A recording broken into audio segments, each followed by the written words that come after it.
You can see the screen, right? All of you? Yes, ma'am. Okay. So today is our first demo and come orientation class with Dr. Abhishek. So I'll be covering the neuropathology demo class, and together we'll complete this demo and orientation class. Okay. And before starting the class, we request you, all of you, please mute yourself, your video also. Okay.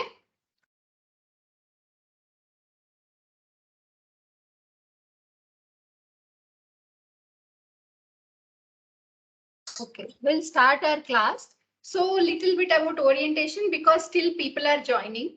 So we thought we'll take 10-15 minutes discussing this. Then we'll go for our MCQs and discussion part. So why we need this course? Why you need a preparation for your DM? And why we have structured it like test and discussion? It can be a theory like, right? Where they will come and discuss a topic. Then you will go sit and solve an MCQs or get one book you solve by yourself. So why I choose this pattern is with my personal experience, you are not writing your MD theory exams. Okay. You are solving an MCQs. In actual exam, you are supposed to solve the MCQs. So there your speed matters. Now you have to solve 150 questions in the limited period of time. Not like you are slow and it's taking 15 minutes to solve one MCQ. All this speed comes with practice, which we never does. Which you have done during your NEET PG times. Now I think it will be some 4-5 years, right? So that's why we thought of test and discussion pattern rather than a monotonous lectures where some person will come and show the PPT and they will discuss. There is no practice on MCQs only, correct? So that is the one point I choose this. And second is it will improve your speed. And one more thing is when you discuss, you will remember better than you listening one way, correct? So what we planned is before the classes, we thought we'll share the MCQs so you can analyze where you stand before attending the classes. Then after attending the classes, how you are able to improvise your MCQ score. Why this all important is, as we know, there are very limited seats in DM. So even if you go wrong by one MCQ, it does matter, correct? So that was the thing. And next, as I already told you, the same thing, because seats are less, precision matters. And one more important thing is you need to know where to focus, which topic to focus. As all of us are working, busy with our lives, right? It's not like NEET PG time where you sit at home and prepare 10 hours a day. It's not the thing, right? So when you have a limited amount of time, you have to use it smartly, which can give you a maximum result. So I feel that's why you need a coaching and advice from the persons who cleared it. Then coming to the other point, there are so many free stuff you will get, right? Telegram group or Facebook pages, everything you'll get the matter. But how much you will able to retain? And how many people will share on a regular basis with some schedule so that you can target? I know everybody shares like 1 month before your exams, you'll be bombarded with so much of information. It gets overloaded, right? So I believe in consistency. Because if you consistently solve at least a 1 MCQ per day, if you start now in a 6 months, obviously you will cover some 500 questions, which are more than enough. Means 500 important topics if you solve. Don't you think from that at least 100 or 120 will come in your exam, which is enough to crack any DM or fellowship exam, right? So I believe that if you do 1 MCQ per day, and it's not a memory overload or information overload also, right? You can retain them well.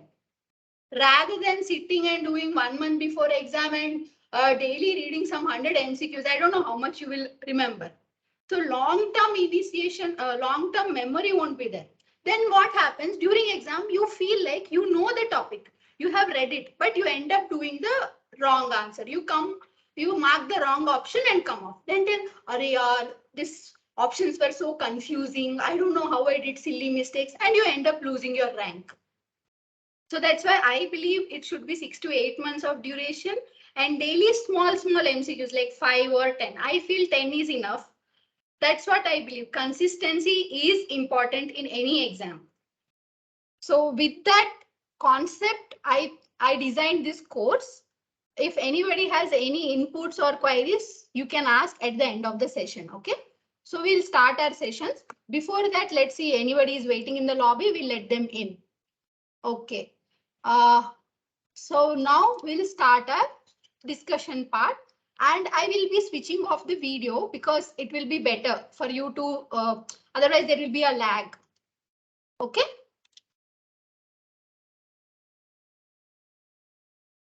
Okay, now let's start the session. So these are few MCQs I am sharing. I'll give you 2 minutes time. You solve by yourself. Don't tell me the answer. Don't answer in the chat box. It is for your own self assessment. Okay. This was the recent question asked in NEET 22, which I have appeared. Not the exact, but somewhat similar type of question. Okay. So I'll give you 30 seconds. Go through the question and you just take one paper pen. You just mark by yourself. Okay. Then we'll come back.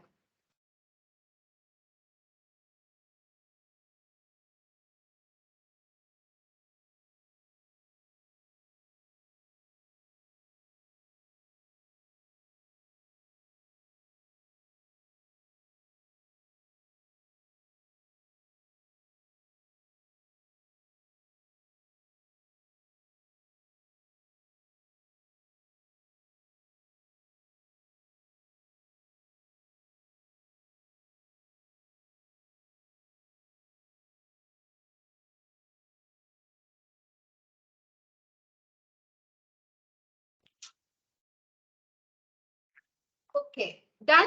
Everybody answered your, marked your options. Okay, then we'll go with the next question.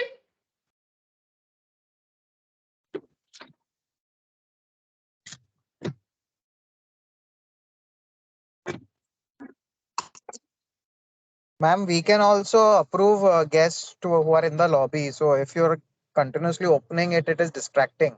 Yeah, that's what I waited. You can do it. If any one of you are log in with laptop, you can do it. I have no issues. You can allow. Okay.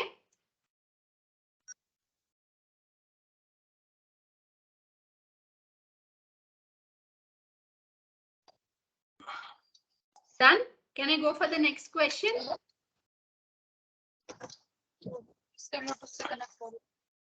गाड़ी के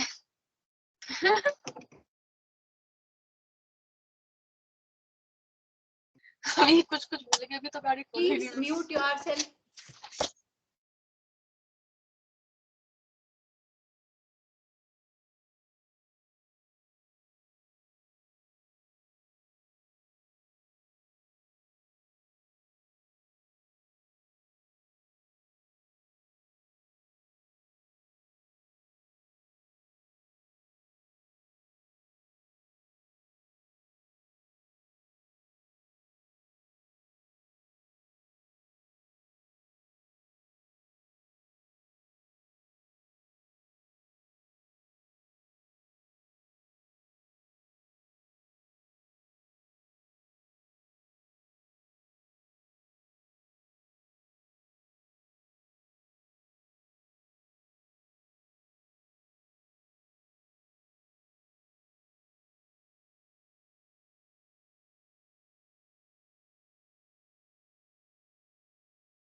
Okay, done. Or you need a still time.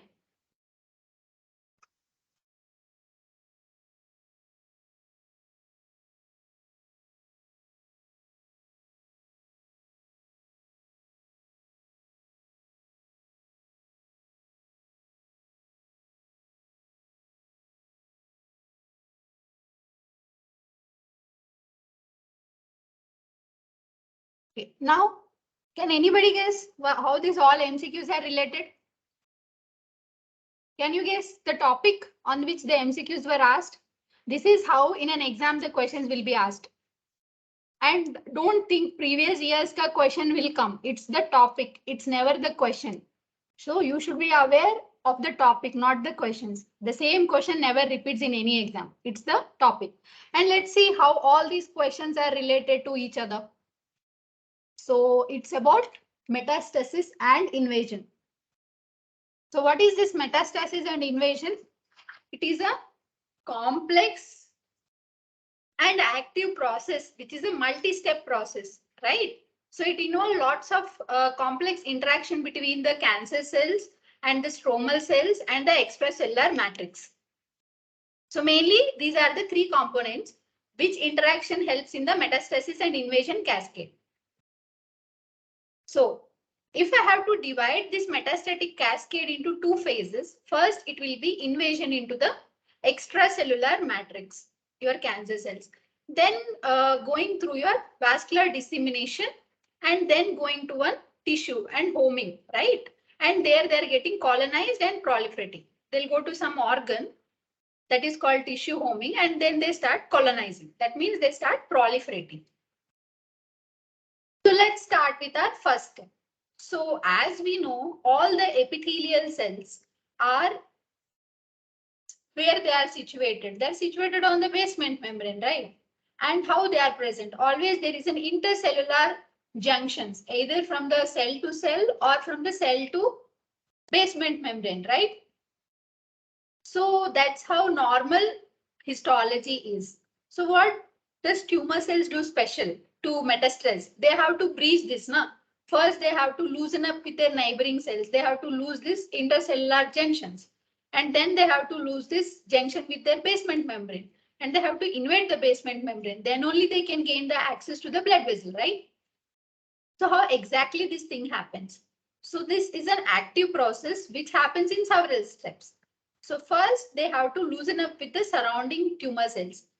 Then obviously they are situated on the basement membrane, right? Basement membrane is made up of what? Type 4 collagen. So somebody has to cleave this type 4 collagen, then only it can enter, right? So they have to secrete certain enzymes which can cleave your collagen, type 4 collagen, which is nothing but the basement membrane. And before that, it has to loosen up from its neighboring cell, right? To this cell junctions, correct?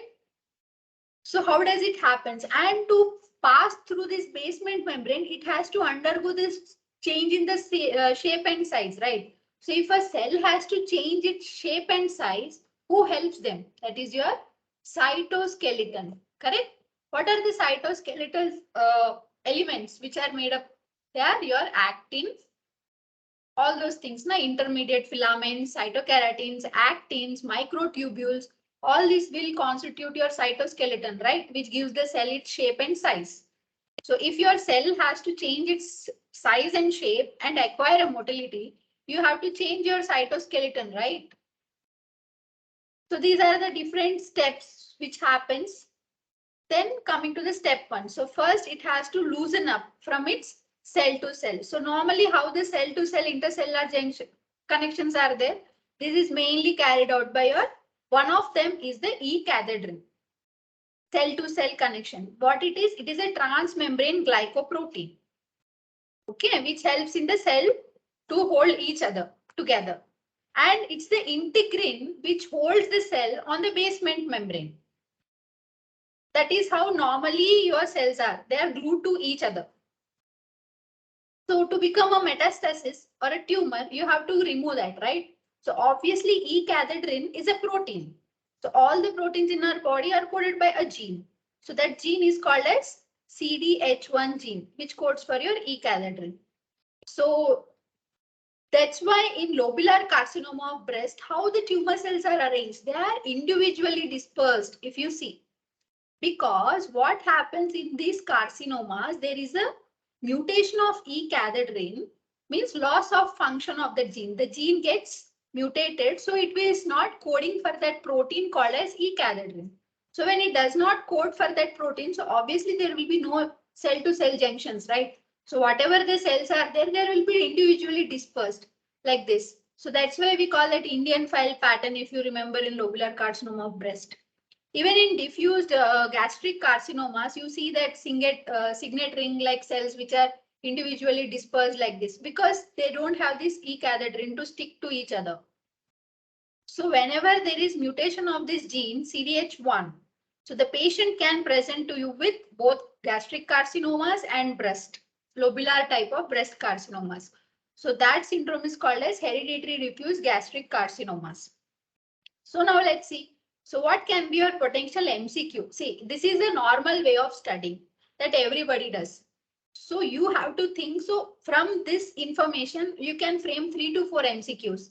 One, they can ask you directly, they can ask you like hereditary diffuse gastric carcinomas, what gene you see mutated, CDH gene you can tell. Or indirectly, they can ask in hereditary diffuse gastric carcinomas, they can show you an IHC where they will say this is an E-cadherin and you will see there is no IHC taken up.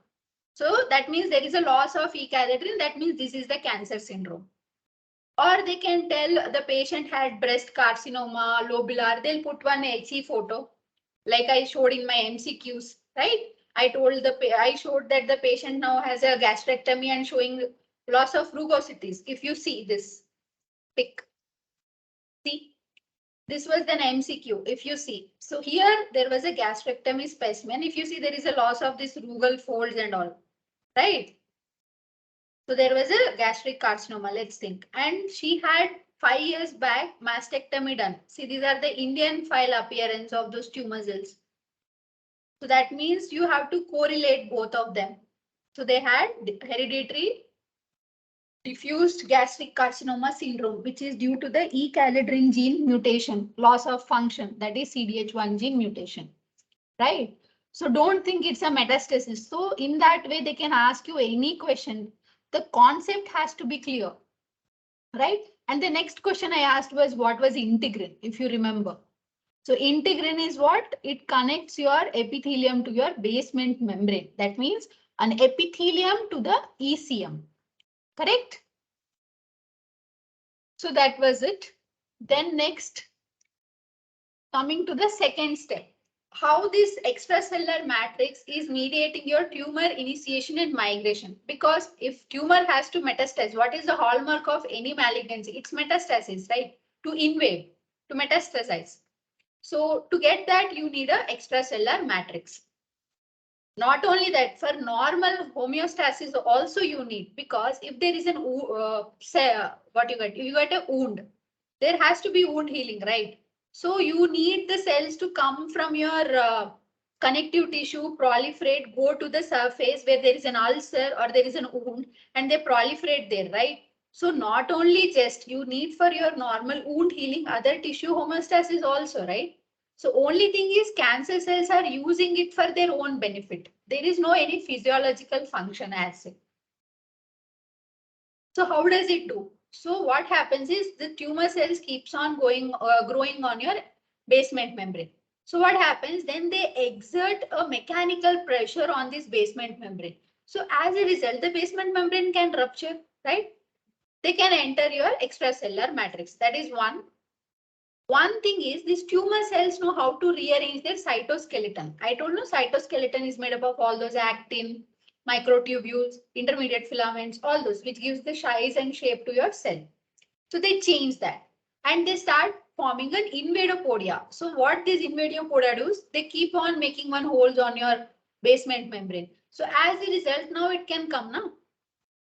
So that is also one of how your tumor cells, normally carcinomas does invasion, how they pass the basement membrane. Now coming to epithelial mesenchymal transit. I want to tell you one thing, all the cells are normally connected to each other. So the intracellular junctions, right? That is, I told you is E-cadherins, right? And they are connected to your basement membrane through integrins. This is normal. What happens when they disconnect from here or here? The apoptosis will be activated in that cell and the cell end up dying. That is called as what? Your anicosis. What is anicosis? Anicosis is when the normal cell loses its adhesion with immediate cell or with its basement membrane. They induce your programmed cell death. That is called apoptosis. So if your tumor cell has to get this metastatic property, right? First, it has to get resistant to this type of cell death, right? Otherwise, there is no point, na? So what is anacosis? It is the loss of adhesion from cell to cell. And there is a type, it's a type of cell death, which happens in the normal cells. But your tumor cells will get resistant to it by different mechanism. That is another topic of discussion. Okay. Now coming back to this EMT.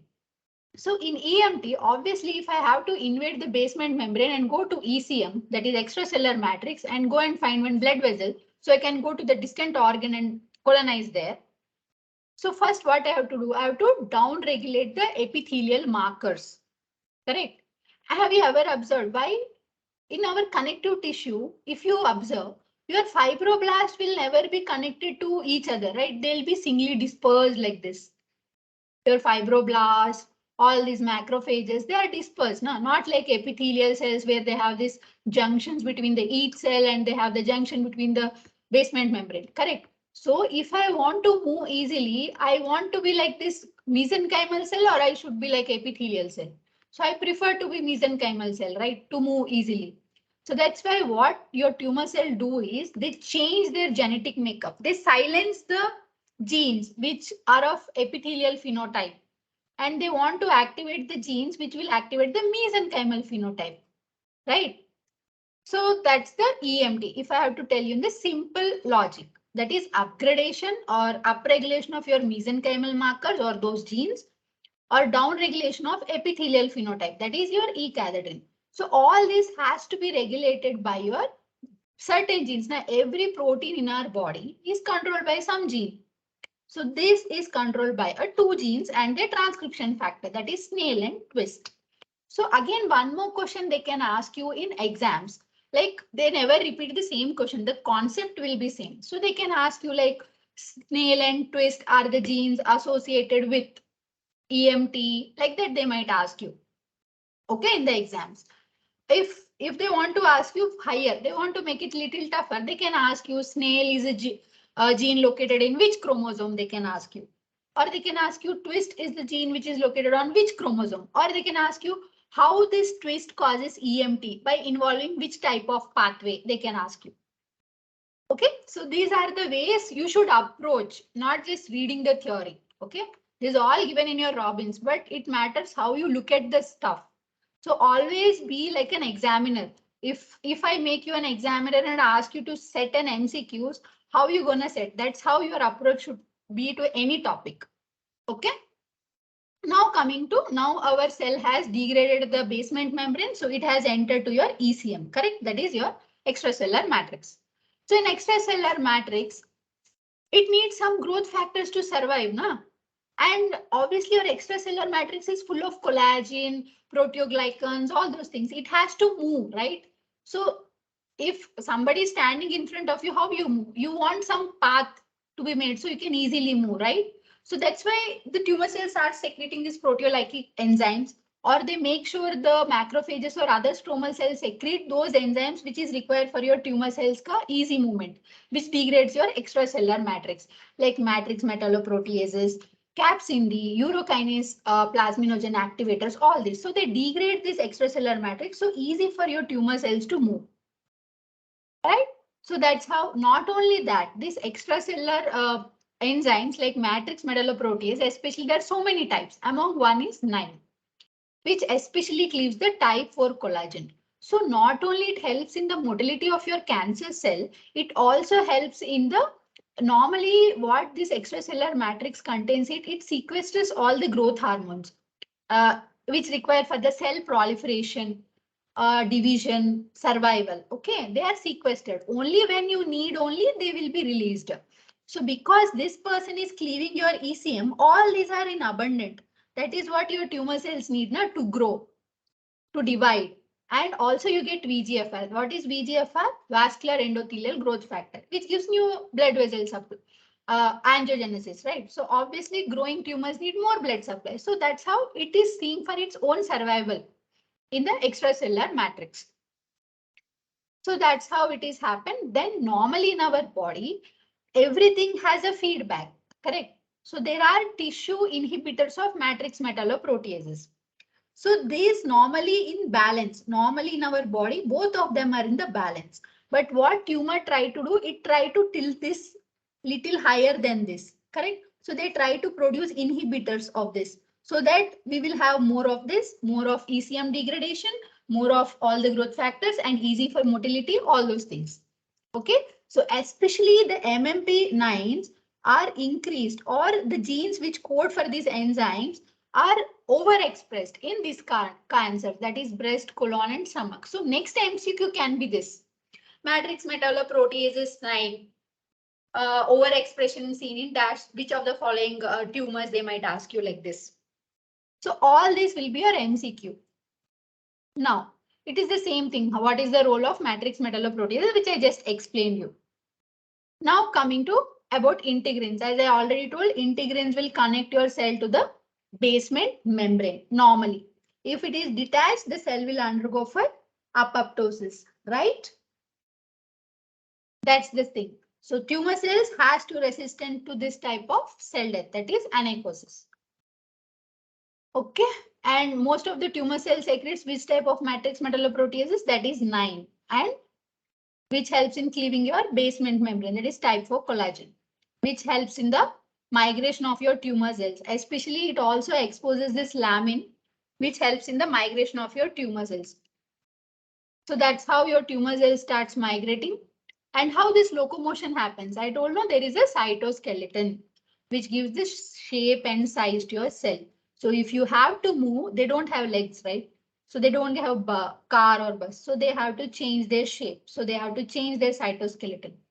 So that's how they change to reorganize their cytoskeleton. How they do is they attach to one place in the ECM and detach from here. Like that, then your cytoskeleton will contract. So first step is to attach the forward, whatever ECM is there, that is collagen, lamin, whatever, the composition of your ECM. Then detach from this backside, then contract this cytoskeleton. So it will push forward. So like that, they keep moving in the forward. And they secrete those enzymes so that this ECM will be cleared. So easily you can move in the forward direction. So that's how the integrin plays a role in the metastasis, or what are integrins and what are syndicams. Okay, they are nothing but they are connecting your cell cytoskeleton to your basement membrane. Any extracellular component they are connecting. So any changes here will be sent to your cytoskeleton. Then your cytoskeleton will contract, right? There is a conformational changes. And this changes in the cytoskeleton is activating your nucleus. How? Changing your transcription factors which are required for your cell survival, growth, proliferation, motility, and migration. So that's the role of integrins and syndicams. They are called as mechanosensors. They bind to different things. Integrin will bind to your basement membrane, whereas syndicams will bind to your fibronectin, lamin, and collagen. So got it, the concept? So let's summarize whatever we read. So what is invasion? It is an ability and hallmark of your malignancy. So it occurs in 4 steps. First, we have to loosen up with the neighboring cells, then degrade the basement membrane, then get resistant to anacosis, then go to the ECM, then get this motility, then migration, then find out the nearing blood vessel. Correct? All this with the help of certain enzymes like matrix metalloproteases. And here there is a down regulation of your E-cathedrins. And why we need proteolytic enzymes for the motility, and also you will get that sequestered growth hormones, which is again required for the survival of your tumor cells. So what are the genes involved in EMT? What is EMT? Epithelial mesenchymal transition, that is down regulation of epithelial markers, up regulation of mesenchymal markers. Right, this is governed by 2 genes, twist and snail, which are important.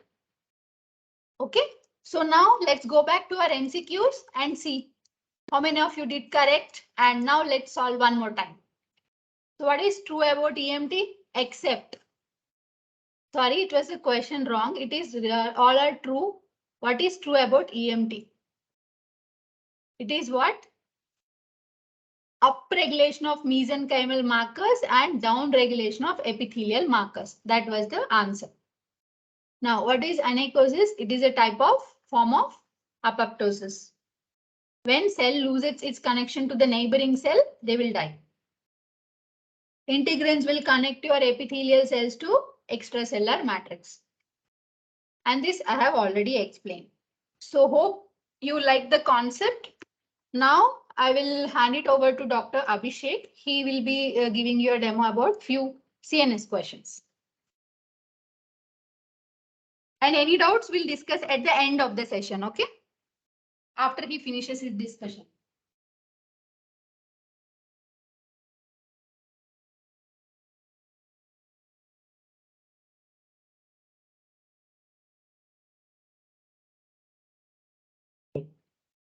Okay, so am I audible? Yes, sir. Okay. So let's start with the CNS stuff. We'll go straight into the questions. During my discussion, anyone can unmute themselves and answer and go back to mute. No issues with that. So the first question is a 60-year-old male presents with a multiple enhancing lesions in the gray-white junctions in the frontal lobe. What can be your most important differential? So I have not given options for this and I kept it open for discussion. First thing to look at this question is multiple enhancing lesions. Enhancement is post-contrast enhancement in MRI. So what are your answers? You can tell, you can unmute and tell. Could it be metastasis? Okay, that's your answer. Anyone else? Or can it be meningiomas? Okay, so I got two answers. Keep answering.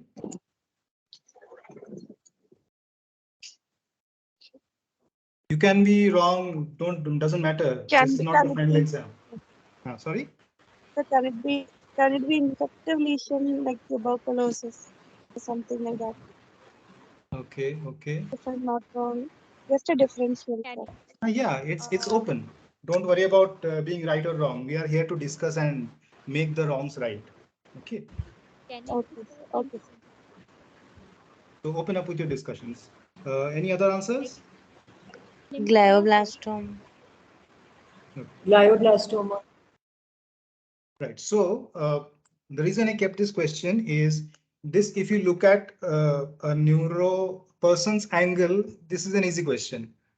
But since we are not much oriented with the neuro part in MD pathology, and the last few pages of our Robbins book always remain untouched.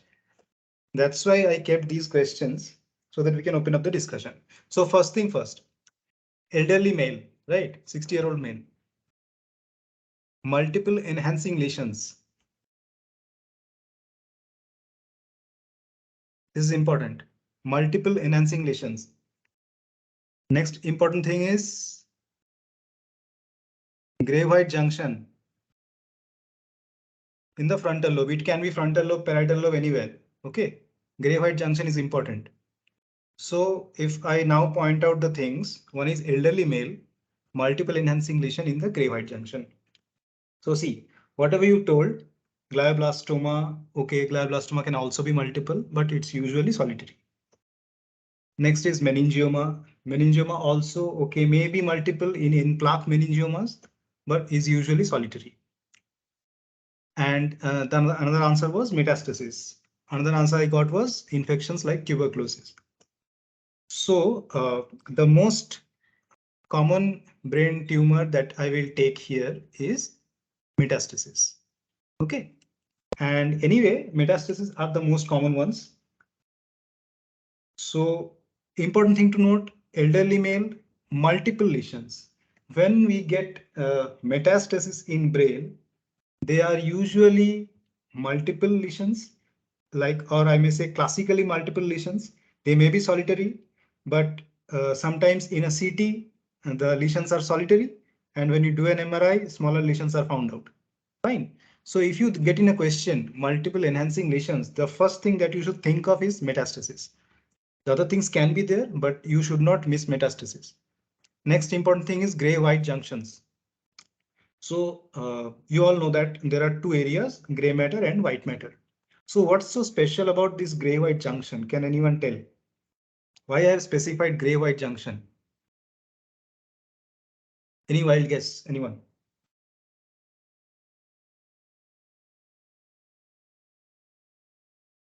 No? Okay. So which type of, what are the different types of metastasis that can happen? What are the different routes of metastasis? Anywhere in the body. Hematogenous, Hematogenous, number two. lymphatic, Lymphatics, direct seeding, direct seeding, um, Transcelomic. transcelomic. Okay. So hematogenous will spread by blood, right? So for a tumor elsewhere in the body to come to the brain, it has to travel by blood, and the blood supply that comes to the brain is through which artery? Internal carotid. Basilar. Internal carotid and basilar both. Okay, so there are two sets of circulations. One is from anterior and one is from posterior. So mainly anterior is from internal carotid artery. And this will carry the metastatic cells to deposit where the artery will end or will branch. And that is the site, that is the gray-white junction. Okay, so metastases are usually found in the gray-white junction. I will repeat that this is a classical case, and in your exams, they'll give you typical hints in the question so that you can pick up those hints and answer. Okay, so gray-white junction, elderly male, multiple enhancing lesions, think of metastasis. Next, what are the other sites of metastasis? So most metastases are supratentorial. Supratentorial means there is a dura mater fold that divides the brain into supratentorial and infratentorial. We'll discuss all this in the regular classes. So supratentorial metastases are more common. A potential MCQ, I'm telling you, what is the most common site of infratentorial metastasis is cerebellum. Okay, so it is often said that a single lesion in the cerebellum in an elderly male can be metastasis unless otherwise proved. Fine. So that is in a gist about metastasis.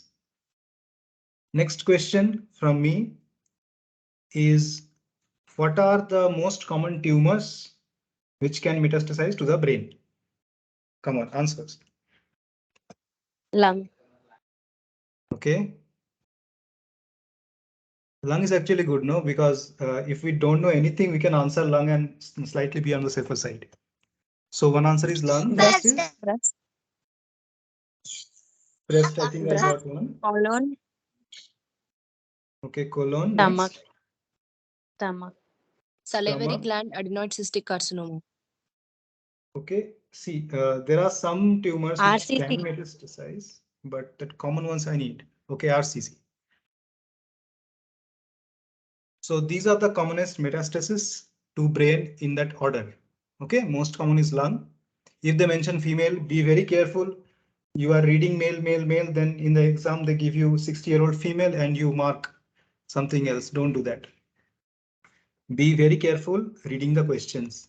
We have all lost touch with the NEET PG time, so we need to reorient again. Okay, so lung, breast in the females is most common. Then comes melanoma, then RCC, then colorectal carcinoma. Now, what are the peculiarities in the metastasis of brain in case of melanoma and RCC? They will ask you a question like this. Elderly male presenting with a lesion in the frontal or parietal, whatever lobe, with profuse intraparenchymal hemorrhage or intratumoral hemorrhage. Okay, and they will give you different metastases. They will not give you other tumors. They will give you the options of lung, breast, melanoma, colon, prostate. So which are the tumors in the brain which are metastasizing and causing intratumoral hemorrhage? So one of them is melanoma, very notorious for intratumoral hemorrhage. Next is RCC. Very vascular, causes hemorrhage. The third one, can anyone guess? A very Choriocarcinoma. correct, yeah.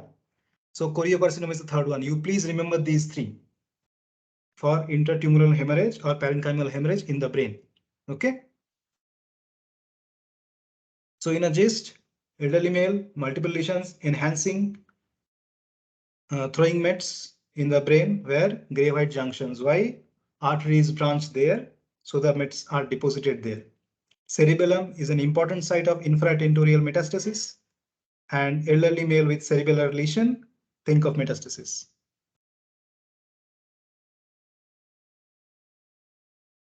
Okay, next question. So there will be this image-based questions also. And this is becoming a trend now throughout India in several exams.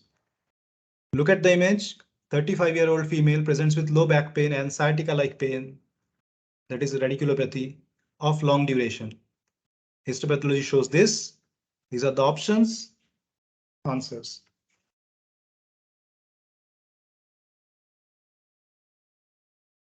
Myxopapillary ependymoma. Next, any other answer?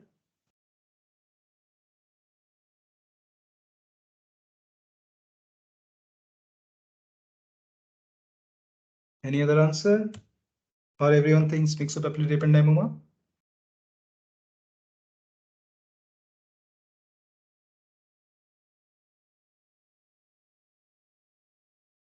Are these questions too tough?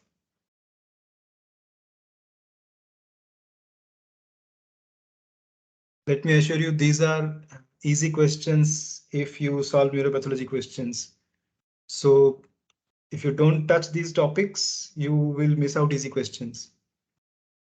So, okay, we got one answer. This is myxopapillary ependymoma. I'll explain each option. So first is 35-year-old female, low back pain. So what are the causes of low back pain? What are the things, what are the tumors that can cause low back pain, that can present with low back pain? Basics. Multiple Mets. myeloma. Multiple myeloma. Next. Mets. Metastasis. Correct. Okay, so multiple myeloma and metastasis, both are malignant tumors. Fine. Yes. Right. I have written in the question as pain of long duration. Correct. And there is no Yes. multiple myeloma in the options. So you have to think of each option. First is 35-year-old male, metastatic adenocarcinoma. Well, slightly low on par, right? Metastatic adenocarcinoma usually will suspect in a slightly higher age. So it can happen, but we have to look at the question. So 35 years, metastatic adenocarcinoma. Okay, we'll give it a lesser number. Fine. Next is paraganglioma. Does it look like paraganglioma? No. No, not at all. Okay, so pathologists can understand that this is not a paraganglioma. We can see the mucin. It's easy to understand, right? You can see the Yes. mucin. Next is myxopapillary ependymoma. And the last option is pyelomyxoid astrocytoma. Now question is, can pyelomyxoid astrocytoma occur here? And what is pyelomyxoid astrocytoma? Have you heard of pilocytic astrocytoma? Yes. Yes. Okay. So can they happen here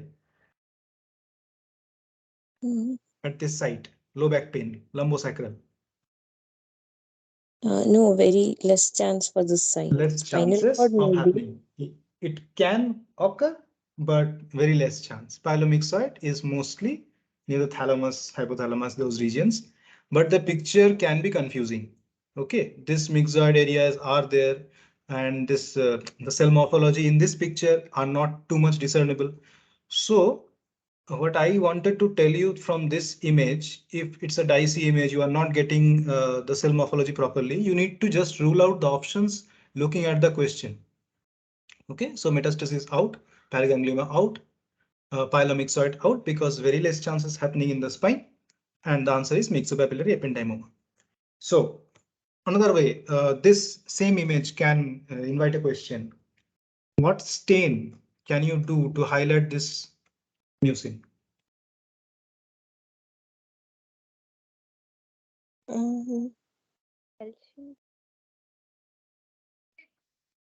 Tell loudly, don't be worried about wrong answers. Tell. Take a chance. Elsion blue or pass? So we can do any mucin stain to highlight the mucin. Yes. Correct?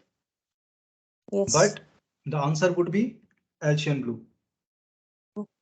The answer would be Alcian blue because see, if you do pass, it can take other cells also.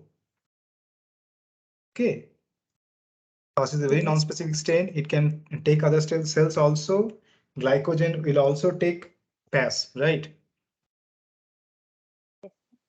So Yes. the answer should be Alcian blue. They may give you a picture of Alcian blue and then ask you what stain is this? What special stain is this? So all these ways the question can come. Now next question. In CNS, the tumors are graded. You know that. So what are the different grades of tumors that you find in the CNS? 1 to 4. Grade 1 to 4, right? So every tumor that you write in the CNS, there is a specific grade attached to it, except for a few, which are not graded at all.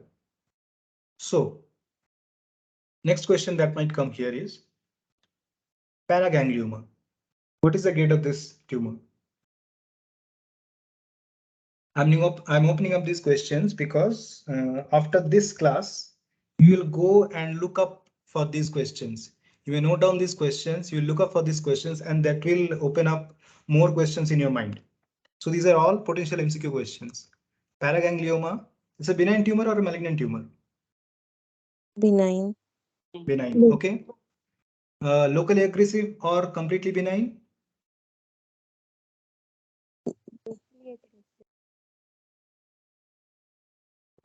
There Okay, it's a can be benign tumor. intracranial extension. Yeah, it's usually benign tumor. Okay. Mhm. So when do we assign CNSWH grade 1 to a tumor? The grades are based on the treatment options that are available. So a grade 1 tumor is amenable to surgical resection and the patient is cured after surgical resection. That's how we grade CNSWH grade 1. So paraganglioma is a grade 1 tumor. There is an interesting fact about paraganglioma. If you open up the book, you'll find. I'll not tell in this class. Next is myxopapillary ependymoma. What is the grade of myxopapillary ependymoma? Grade 1.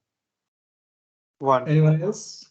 1. Grade 1. Okay, everyone says grade 1. So just remember, whenever you are appearing for an exam, the latest WHO stuff you must know. So when you are appearing for oncopath exam, the latest WHO classification, the latest grades, the latest tumor states, all those you should know. Myxopapillary ependymoma was a grade 1 tumor in the previous classification. In the CNS 2021 classification, it has been upgraded to grade 2. So very important question. Myxopapillary ependymoma is currently CNS WHO grade 2 tumor. Why? Because it was seen that patients with this tumor after having resection had recurrences and local aggression. So they had to undergo more surgeries. So myxopapillary ependymoma has been regraded as grade 2 tumor. Okay. So if I want you to take a note of few things from this slide is always in CNS tumors, look up for two things, age and site of the tumor. Site of the tumor is very, very important in CNS. It's not like systemic tumors when you can get anything anywhere. Very specific, of course, something will be here and there, but most of the cases, the sites are specific for every CNS tumor. So be very careful with the answers in your exam, because in routine diagnostics, you might get anything anywhere. But in your exam, only those things will be asked which will give you a hint. So myxopapillary ependymoma is a grade 2 tumor, which occurs in the conus region. So lumbosacral region, anything in the question should point you to this. Two things, paraganglioma and myxopapillary. Then you will decide based on the question. Okay. Next. 35-year-old male presents with seizures and headache. MRI shows a minimally enhancing lesion in the left frontal lobe. Histopathology shows. So first image is HND image routine stain. Second image is IDH immunohistochemical stain. And I have written ATRX shows loss of expression. This image I have not given. ATRX is another immunohistochemical stain which shows loss of expression. So what is the diagnosis? Diffuse astrocytoma. IDH mutant. Okay, next. Anyone? Good attempt. Diffuse astrocytoma, IDH wild type. Nuclear staining is still, the IDH is still positive. IDH is positive. Okay, so you are considering IDH as positive, but you are telling IDH is wild type. Anyone else? Any other answers?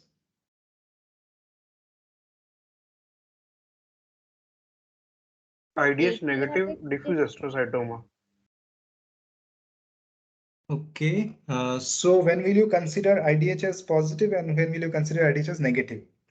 What is the pattern of staining?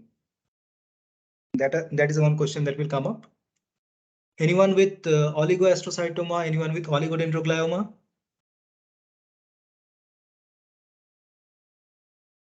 No. Anyone with astrocytoma NOS? NOS is what? When we don't have the information available regarding the IHC or the clinical studies, we grade it as NOS. Okay, so NOS is not otherwise specified. Hmm. Okay, there are two concepts in recent CNS. One is NOS and one is NEC.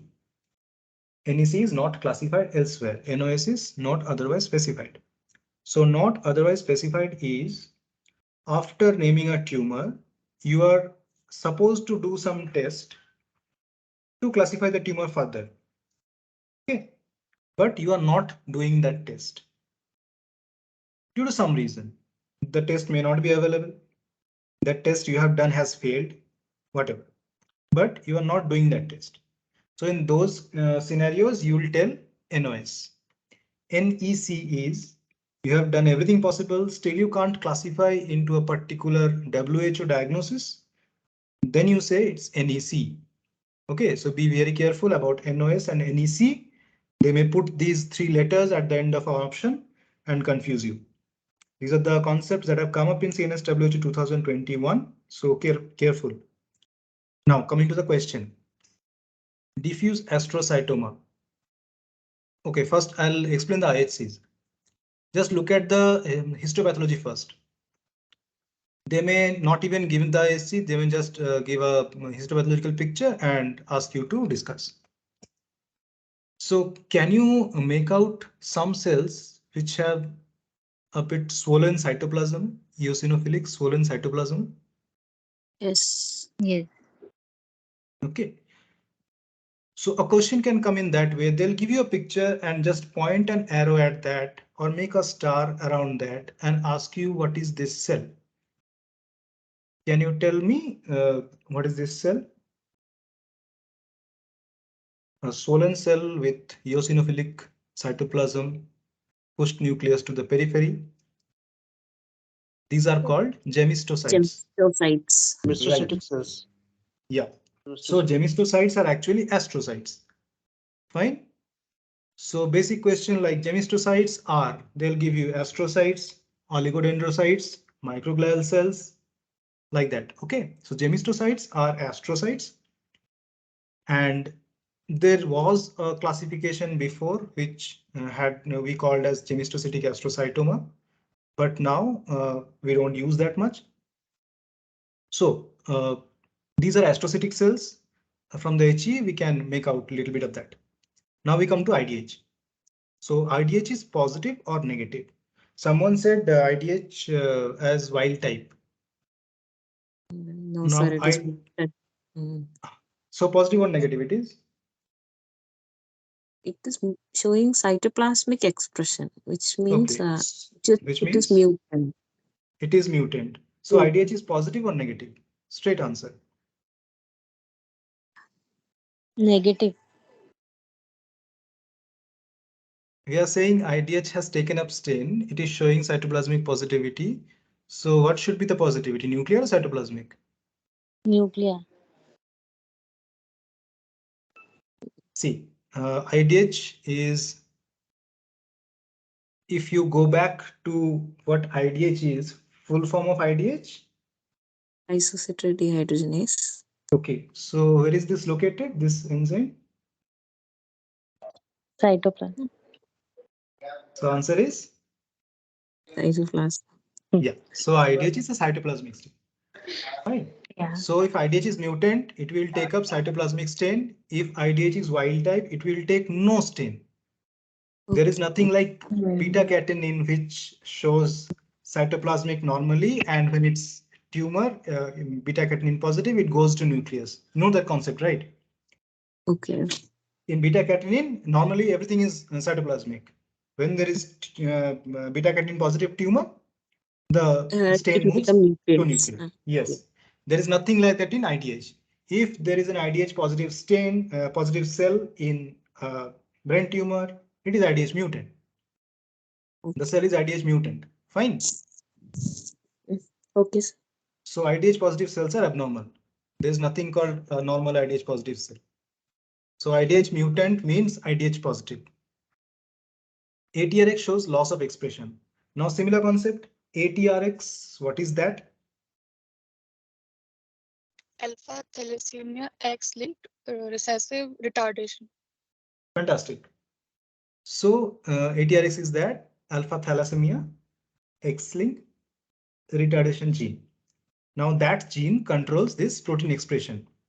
So what happens when ATRX is mutated? And what is the normal function of ATRX? Is it present in every cell? Or when abnormality comes, it comes up? Normally, It is present in every cell. Correct. It helps in So, gene regulation and protects against the DNA damage. okay. Like DNA So repair. ATRX mutation essentially leads to alternating lengthening of telomeres. So lengthening of telomeres is one of the mechanisms of malignant progression of neoplasia. If you go to the neoplasia chapter. So there is another mechanism which is common in CNS. I will talk about it in the class. ATRX is one of the mechanisms of alternate lengthening of telomeres. Fine. So ATRX is normally present in every cell. It's nuclear or cytoplasmic? Nuclear or cytoplasmic? Common sense. Nuclear. We are talking about telomeres. We are talking about DNA protection and everything you told. So nuclear. So normally every cell will take nuclear ATRX. So when there is loss of expression, it is mutant. So if you come to the question, the patient has a astrocytic tumor, which is IDH mutant, as well as ATRX mutant, which is manifested by ATRX is showing loss of expression. Fine. Yes. Now I have explained this. Now what is your answer? A. No. Diffuse astrocytoma, IDH mutant, grade 2. Okay, you have gone to the grade. I have not mentioned about the Ki67 index yet. Okay. So Yes. don't utter about grade till I have mentioned Ki67 or the mitosis. Fine. I have just given the categorization here. Again, go back to the recent most classification. You need to open that up. Have you guys gone through 10th edition Robbins? Yes. Yes. 10th edition Robbins, if you go to that, you may find things like that. They are updated. So first is diffuse astrocytoma. This terminology is now obsolete. what you are meaning is correct. The thing that comes up in your mind is correct. If we were taking an exam in 2018, it was a right answer. But since we are taking an exam in 2023, diffuse astrocytoma is an obsolete term. And by virtue of giving MCQ exams, be very careful if you are thinking of some answer after reading the question and it is given as option A. Be very careful before marking that option. Okay, they know what you are thinking. Exactly what you are thinking at that wrong thing, there will be in option A. So think carefully before marking an option A if you are automatically thinking through your gut feeling. Problem is, in gut there is no gray matter. So if you think through your gut, you have to think with your gray matter from the brain also, right? Right. So diffuse astrocytoma is the thing, but the terminology is obsolete. Next, oligo, none of you are thinking, and we don't see oligodendroglial cells also. How will the oligodendroglial cells look like? Fried egg appearance. So fried egg appearance, there will be a hollow. There will be a halo around the cells. Okay. Oligoastrocytoma, there will be mixture of oligodendroglial cells as well as astrocytic cells. This terminology is also not recommended by WHO. So the last answer that is left is astrocytoma NOS. Why I've written NOS? Because astrocytoma, if you go to definition, has to be IDH mutant, and you have to prove that this is not an oligodendroglioma. For oligodendroglioma, what are the two things that are important?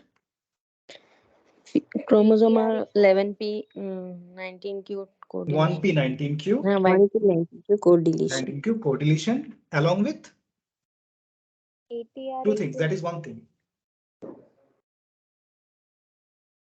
Something that is common with astrocytoma. IDH. IDH has to be mutated. Mutant, yeah. Okay, so oligo has to be by definition IDH mutant and 1p19q co-deleted. So you have to prove by fish that it's not 1p19q co-deleted. We have not given any information regarding fish here. So the answer will be NOS because I have not done that test. Fine. So for this question, whatever information I have given you, the answer will be astrocytoma NOS. Okay. We'll move on to the next one. Which non-immunohistochemical stain would help to diagnose a case of suspected pituitary adenoma? Reticulin sylvestri. All of you concur with that?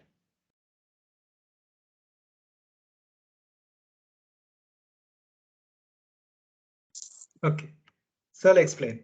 You are absolutely correct. Reticulin sylvestri is the answer. Can you explain why?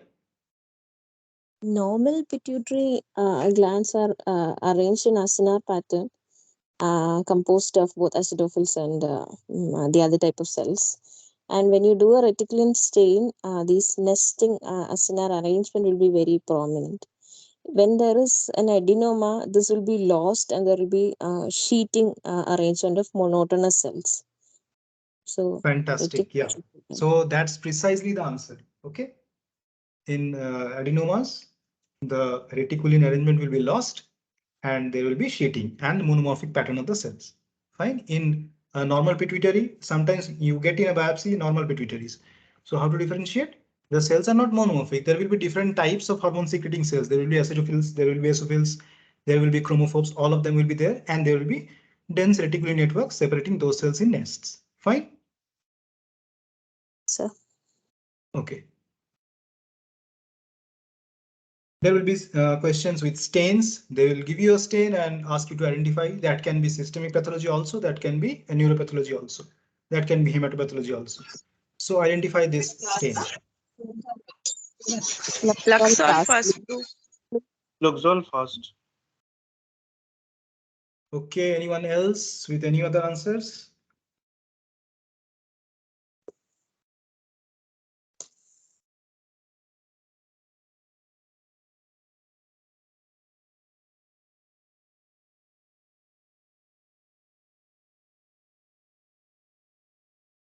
Anything else?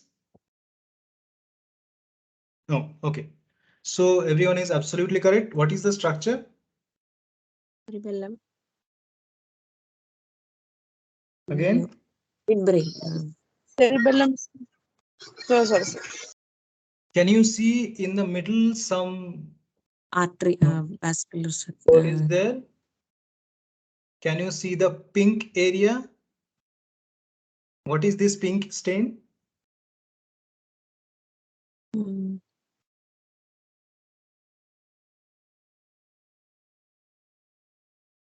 What is stained in pink normally in our sections?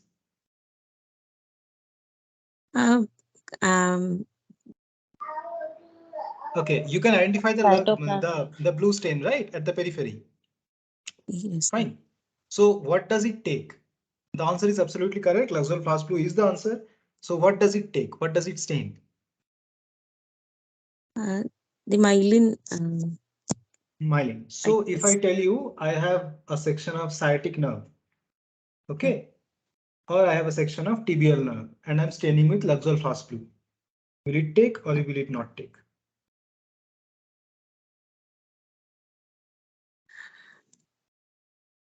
Sciatic nerve contains myelin, yes or no?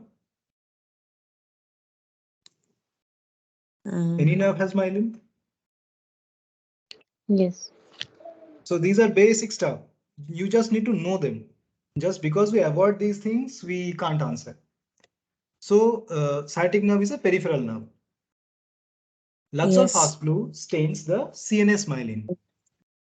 Okay. So what is the CNS part in our body? Brain and spinal cord. Spinal cord. This is a section of the spinal cord.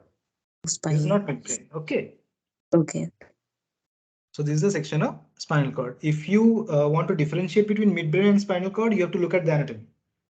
I will not dare to go there right now. Okay.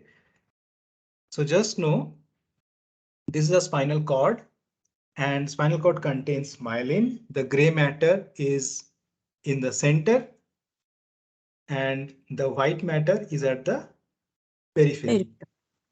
So this is the gray matter part which has not taken the Luxol fast blue stain, and this is a counter stain.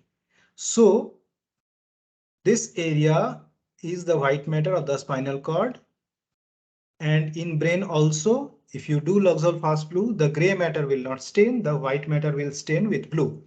What is the utility of doing Luxol fast blue in CNS lesions?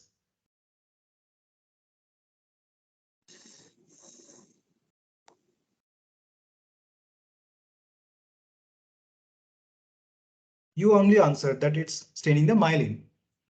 Sir. So when do we demyelination? Demyelination, perfect answer. To look for demyelination. It can be primary demyelination. It can be demyelination due to anything. Can you name one demyelination disorder? Multiple sclerosis. Multiple sclerosis, perfect. So one question will lead to another question, and that's how you will develop this MCQ topic thing, because topics are important. The discussions around them are important. And I think, I don't think none of you thought Alcian blue as the answer. I hope not. Methylene blue, I don't think any of you thought. What is the difference between methylene blue and new methylene blue? These are all specific questions.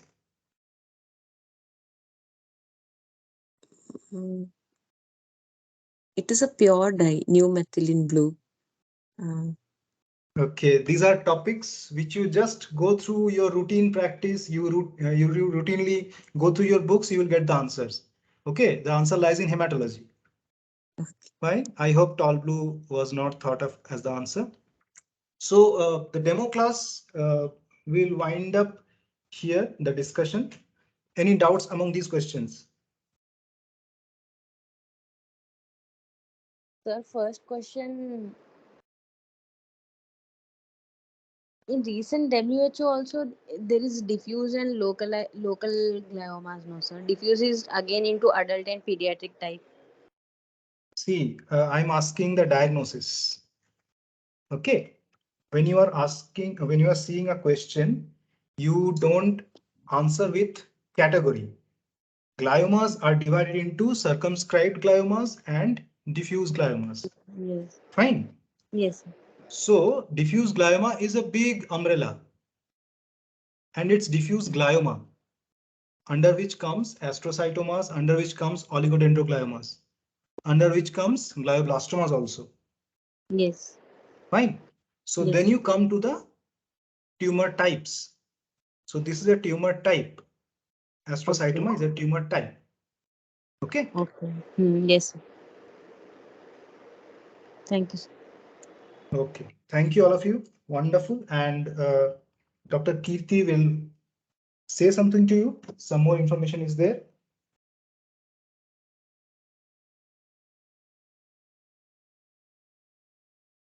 So hope you guys like this session.